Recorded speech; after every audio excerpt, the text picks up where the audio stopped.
Hi What's happening, guys. guys? So it's been a while since the last PvP video, and we have been trying and failing miserably to try and get, not to try and get footage for this, but to try and get a build that we were happy with. Every one that we made just wasn't quite as good, but we finally settled on one that we enjoyed. Yep. And it's the Warp Sword and the Chaos Blade power stanced like a beast. now another point to make is another reason why it took so long was because they released the patch which messed about with poise. It did mean that this build didn't, with the footage that we had, it didn't accurately reflect how it actually worked. It was a little bit better before the patch because you could pretty much do 7-hit stun locks and shit and crazy combos. But you still can pull off like 3-4 hit combos, no problem. Yeah. For instance, all the patch meant was just that you had to make a slight change in the way you approach using the build. So, I mean, as you guys can see here, we've got the Fire Chaos Blade in the left hand, which we buff with Flame Weapon, and we resin the Warp Sword in the right hand. Now, the reason for the Warp Sword being in the right hand is you get the cool power stanced heavy spin to win attack thing that you'll see later on in the video. Yeah. In fact, you've seen us use it on that, not that fight, just on the one before it, and we missed. But it's a very good moveset, and the Warp Sword is definitely up there with the Chaos Blades as one of the best weapons for PvP in Dark Souls 2. Totally. I mean, not only that, it does allow you to have a katana as well, just as a weapon, and as we know, katanas are fantastic, especially the Chaos Blade. Especially the fact that this power stance combo allows you to have both the running attacks of the Warp Sword and the katana, which is insane. Yeah. So, and of course you get the katana and the Warp Sword rolling attacks, which are pretty quick as well. Yeah, I mean, the Warp Sword itself is a pretty decent weapon. And of course the Warp Sword pancake is OP as fuck. just like any pancake, really. Yeah. So I mean, it's you could argue that the power stance moveset in itself isn't as good as the movesets of the weapons singly. If only you'd have landed another pancake and won it, it'd have been like one combo and 2 pancakes. The issue with the two-handed L2 is the fact that it is quite hard to hit with it for some reason, even though it's a full 360 attack. And it comes round twice. It's still it's hard to hit with, and it's a stamina drain. Now, the cool thing about this moveset is the fact that you can get a 3-hit stun lock. Now, this guy with the crypt sword just wasn't very good. I've versed him maybe like 5 or 6 times, and I completely destroyed him every single time. Yeah, it seems like this guy may not have known how to combat fucking katana Rama with a warp sword. Possible. Now, if you're versed, the worst matchup for this is people with high adaptability. Now, say someone has no poise and no adaptability, that's going to be your best matchup. Yeah, that's your ideal. Or if someone is turtling behind a shield, because they just wail into them until the guard breaks, because this does a lot of chip damage, as well as, because it's power stance, you're going to do a lot of stamina damage if you try to block, and of course you get the fire bombs and the throwing knives there as well. So if you do run out of stamina, you've still got an offense. Also, fire defense, it just means it's so hard to kill people. Fire defense is kind of OP against a particular build. Like, there was a guy that was using the Lone Captain set, and I could barely do any attack to him. Yeah, the Lone Captain set in general is like very good anyway. Yeah. So it's probably one of the better. Motherfucker. It's probably one of the better heavy armor sets in the game, to be fair. But it is good, and this build, of course, as you can see, it is just get in close and chip away at them. Now, as poise does seem to be a thing in this game now, the main strategy that you want to adopt, for at least what I ended up discovering, maybe some of this footage won't accurately represent that, but the main strategy that I feel is use the right-handed R1, so that little warped sword spinny attack. It's incredibly quick, and what you want to do is wait for your opponent to attack, run in, hit them with that, and if you stun them, you follow up with the L1, and you've got your 3-hit combo, and you'll do a really good amount of damage with it. I'm fairly sure that I wrecked this guy. I'm pretty sure this is me. No, this was when I was in yours, because this is the guy that was hiding as a pot. So he was using Velstat's hammer. I'm very sure that I wrecked this guy. Well, and obviously we wreck him. Yeah, I mean, well, of course we wouldn't show you us getting wrecked in a video, that makes us look bad. Yeah, exactly. We're the best at this game ever.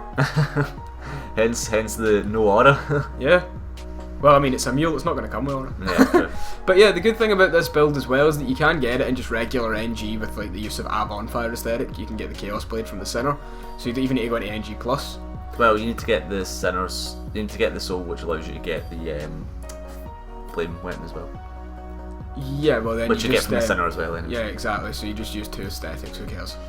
So another thing I like about this build is the fact that, I mean, pretty much for every build that I make now, I use the engraved gauntlets just to steal that extra damage with the critical hits. I feel that personally that is probably the best way to play the game regardless. Despite the fact it doesn't have amazing defense, the amount of damage that you can do with them is just insane. And the fact this that build, it's even more likely to hit. It's got a 1 in 15 chance, and on a single L1 you're hitting twice. So that's like 1 in 7, but then when you couple it with the fact that you can do 3-hit combos, it means it's like 1 in 5. So you know, it's very good. It's very, very good. I quite like the engraved gauntlets.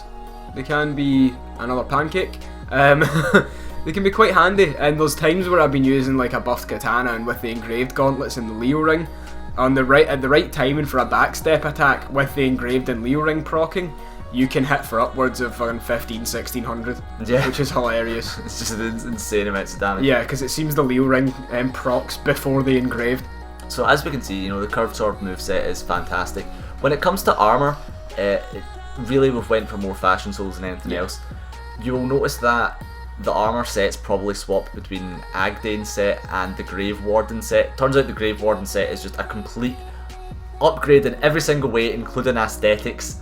I prefer the look of Agdane's over the Grave Wardens, to be honest. But I'm fairly sure that anything that's got Agdane's set is more than likely me that's playing, because that is my go-to armour setup before I start thinking about like. Well, I think I'm switching it. Yeah, like right now you're not using Agdane's anymore, you're using Grave Warden. Yeah, I personally prefer the Grave Warden set. I think it goes with the skirt a bit more, and it's got the longer sleeves which cover up the bare bit from the cover up the elbows. Yeah, and chicken wings. So as you can see, you can beat people down in like a single combo. Yeah, now, hilarious. Here we've got a guy called the Hunting Killer, which if you're on PS3 and you play a lot, you probably played him. He's a really good player, as you can see. Yeah, and we get one of our stream highlights from him. Yeah, because he was wrecking Tony and Gary. This is where I adopt the strategy of let him attack, move in, attack with the the right-handed light. Yeah, and it did work out well for me. You really do need quite a bit of patience for this build, but if you're fairly decent, you've got your dodges down and shit, then you know the build can pay off. And honestly, the build is more fun than competitive. Let's be honest. Yeah. But at least with Dark Souls, you know, Dark Souls has got that amazing balance where if you're good at the game, even a fun build can still be competitive. So you know, and of course you've got that warp sword running attack, so you can't complain. Exactly. But yeah, like. There's only one sort of major downside to this build, and that is that the stamina that we have at SL 150, the two-handed, the power stanced heavy, can be quite a stamina drain if you try and combo into it. It's best to just try and use that on its own, as opposed to going L1, L1, L2, or however it is in Xbox. But you know what I mean? You did used to be able to do like the full combo where you could like hit L1, L2, and you just do the full thing. Now the amazing thing is if you do hit with L2, it hits twice. Yeah. It hits with 2 weapons twice. Yeah, so that's a 4 in 15 chance of engraved gauntlets proccing on one of the hits. Yeah, so I mean you can do a crazy amount of damage with it sometimes. Yeah, and even if they parry you or anything like that, you're still swinging with 2 weapons. More than likely one of them's still gonna hit. And because of the parry damage in NG, then it's not really going to be an issue if they riposte you. So I mean, that's not a huge problem. Yeah. Now after this fight, you'll see a smaller montage of wins. Yes, including the Spinta one, which should be coming up actually right now, and Firebomb wins as well. Yeah. But yeah, definitely make use of these stamina-free offenses like your Firebombs, your throwing knives, stuff like that. Make use of them because they do actually help, because you can throw them while your stamina is recovering and it doesn't stop it recovering. Yeah, totally. Which means that you can't always keep up the aggression one way or another. Yeah, they're easy to dodge, but it forces your opponent to consume stamina while you're recovering. Exactly. Which is very good tactically, and of course, here is the build stats. I take a while getting them up for some reason. Really? Like slightly longer than usual. There you go. So SL 150 again. I change it back because it's going to see. Here we are. Right. So soul level 150, 39 health, 40 stamina, 11 endurance. Yep. 11 vitality. For equipment burden. So 10 attunement, 23 strength, 38 dex, and 30 adaptability. Yeah. So this gives you the 105 agility that you want. So then and of course, ring setup's going to be Ring of Blades +2 for the Warp Sword, Chloranthy Ring for aggression, Third Dragon and Royal Soldier's Ring because they're like staples for most builds nowadays. Yeah.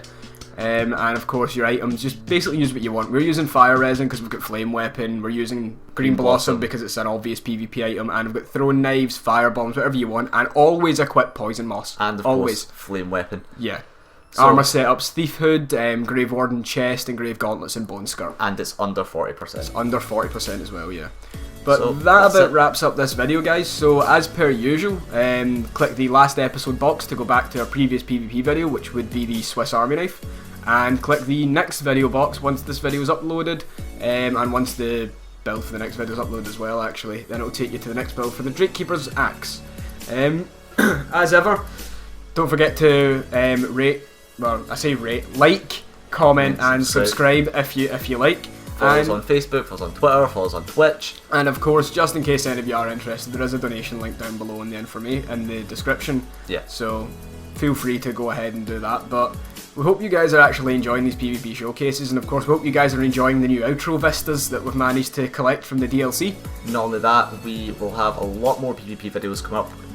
This one we wanted to get out for a while, and that's why it's taken us so long, but the next PvP videos should probably be a little bit quicker. Now remember, this won't be affecting the guide videos, don't worry, we're getting them out as fast as we can. Yeah, the guide is actually the reason why there's been such a gap between this and the previous PvP showcase. So just know that our time, we're just editing and doing that. So just know that our time isn't being wasted, and of course we're spending a bit more time streaming as well nowadays. So definitely, if you can, make sure you catch one of those streams because they're a lot of fun. And of course, it's the easiest way for us to interact with you guys because we can do it in real time as opposed to having to wait like an hour or so for comments. But yeah, we'll let you guys watch the next video then, I suppose. Yep. See you later.